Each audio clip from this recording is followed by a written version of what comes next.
We got an iPhone 8 with no Wi-Fi or Bluetooth. Off. Wi-Fi. You can't turn on Wi-Fi. Over here, it acts like it is, but it's not. Same with Bluetooth. Bluetooth is just going to spin.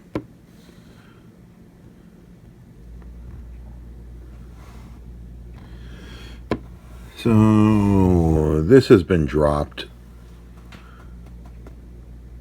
and the Wi-Fi started getting worse and worse, and now it's gone, and the Bluetooth was working, but now it's not. So it's the chip. Most likely desoldered. I don't have the ability to take the chip off, but I'm going to try to reheat the chip. They used to work for old GPUs. Maybe it'll work for this. I think it's like 360C to reflow the chip. Okay, there's the Wi-Fi chip. I'm taking this board out. There's a hidden screw right there. So when you're in here, it's not going to come up because there's a screw under that tape right there. Annoying. It's going to be fun putting this back in because of all this stuff that was in the way. Anyway, so now I got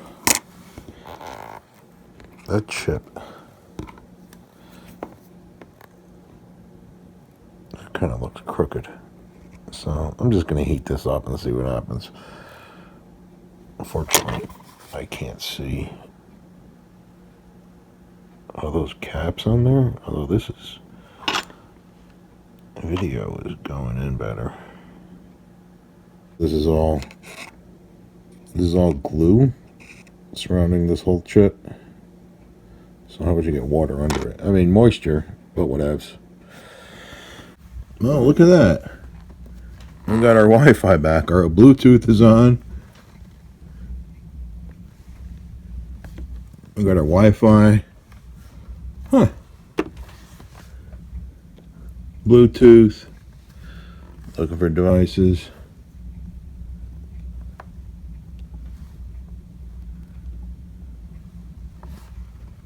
Huh. So, I just used the heating station.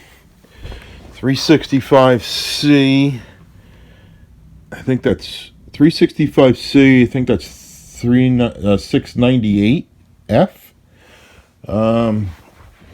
What I did is I wrapped most of the board in foil and just left the chip out in the open, and I heated it up, only blowing towards the chip so I didn't blow off any capacitors.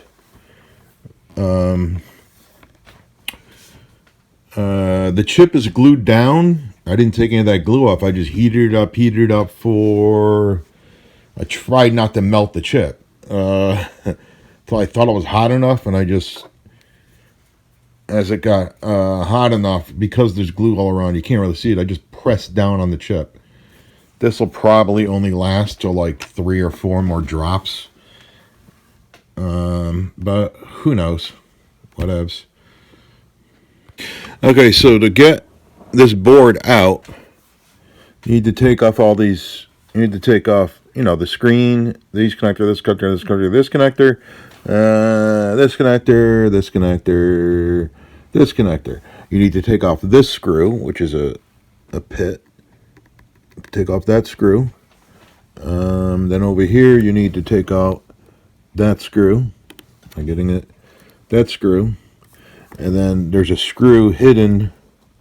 When you pull this off, there's a screw hidden under here. Right there, there's a screw hidden under the felt. So you got to pull back the felt. Try not to rip it. Then you have to take these 2 screws off in this cover. Then you have to take off this screw, this screw, this screw, and that screw, and pull this out. And then this little plastic thing here is on a metal thing. You just got to move it up out of the way. And I think there's a clip you have to undo over here. And then this kind of plastic loop thing here is a metal thing. It's also over to here. So after you get all those screws out, was there one over here? I think it was one of these two. You'll know when you try to pull it. No, it was just the one hidden in here. So when you go to pull this out, this plastic metal thing is going to be in your way.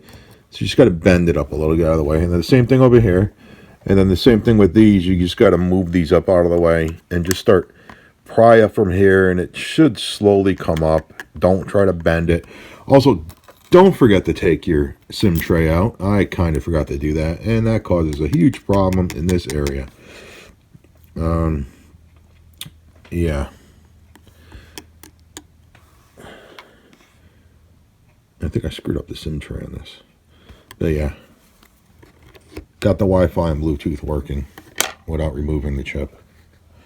Lucky it could just work for the next couple drops, whatever. This isn't something you would do and get paid to do because you really need to take that chip off and re-ball it. Whatevs.